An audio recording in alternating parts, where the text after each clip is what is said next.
வணக்கம் friends, welcome to Shalini's cuisine. நம்ம சேனலை நீங்கள் ஃபஸ்ட் டைம் பார்க்குறீங்கன்னா சப்ஸ்கிரைப் பண்ணிக்கோங்க. பக்கத்தில் இருக்க பெல் பட்டனையும் கிளிக் பண்ணிக்கோங்க. அப்போ தான் நான் போடுற எல்லா வீடியோஸுமே உங்களுக்கு அப்டேட்டாக வரும். இன்றைக்கி நம்ம பார்க்க போகிற ரெசிபி இந்த மழை நேரத்தில் நல்ல மொறுமொறுப்பாகவும் உள்ள நல்லா சாஃப்டாகவும் இருக்க ஒரு சூப்பரான ஒரு ஸ்நாக் ரெசிபி தான் கோதுமை போண்டா. திடீர்னு வீட்டுக்கு கெஸ்ட்டு வராங்கன்னா நம்ம சட்டுன்னு இதை செஞ்சு கொடுத்துடலாம். இது செய்யறதுக்கு ஒரு 10லேருந்து 15 நிமிஷம் தான் ஆகும். நம்ம டீ போடுற நேரத்துலேயே செஞ்சு கொடுத்துடலாம். சுட சுட இந்த கோதுமை போண்டாவோட ஒரு இஞ்சி டீயோட சர்வ் பண்ணுங்க. டேஸ்ட் வேறு லெவலில் இருக்கும். இதோட இன்க்ரீடியன்ஸ் எல்லாம் நான் டிஸ்கிரிப்ஷனில் கொடுத்துருக்கேன், செக் பண்ணி பார்த்துக்கோங்க. வாங்க இது எப்படி செய்யலான்னு பார்க்கலாம். இப்போ ஒரு மிக்சிங் பவுலில் 200 கிராம் கோதுமை மாவு சேர்த்துக்கோங்க. 2 டேபிள் ஸ்பூன் அரிசி மாவு, 1 ஸ்பூன் சில்லி மிளகாத்தூள், தேவையான அளவு உப்பு சேர்த்துக்கலாம், 1/2 ஸ்பூன் பேக்கிங் சோடா. இப்போ இதெல்லாம் நல்லா கலந்து விட்டுறலாம்.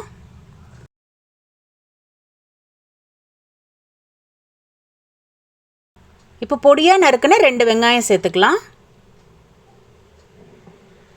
பொடியாக நறுக்குன 2 பச்சை மிளகா, ஒரு சின்ன துண்டு துருவின இஞ்சி சேர்த்துக்கோங்க.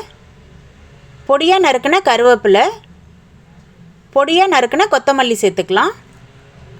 முதல்ல இது எல்லாத்தையுமே நம்ம நல்லா கலந்து வச்சுக்கலாம்.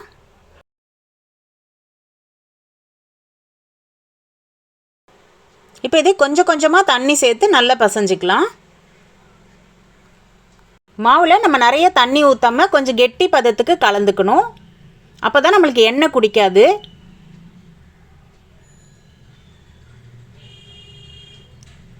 இந்த மாதிரி பக்குவத்தில் கலந்து வச்சுக்கோங்க.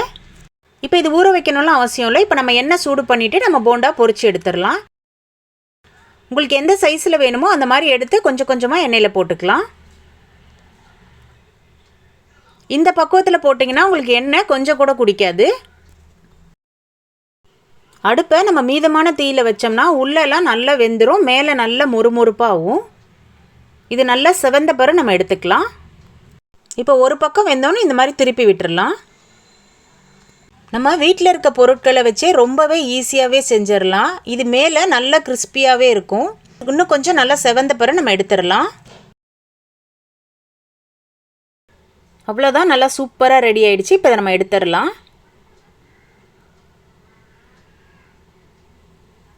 இப்போ நம்ம எடுத்து வச்சுருந்த அடுத்த பேட்சையும் போட்டுக்கலாம். இது டீ போடுற நேரத்தில் ரொம்ப சுலபமாகவே செஞ்சிடலாம்.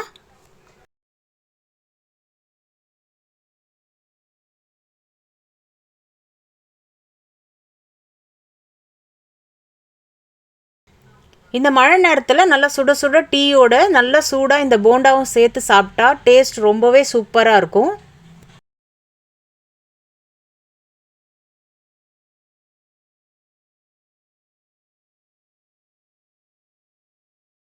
அவ்வளோதான், நல்லா சூப்பராக ரெடி ஆயிடுச்சு. நல்ல கிறிஸ்பியான கோதுமை போண்டா.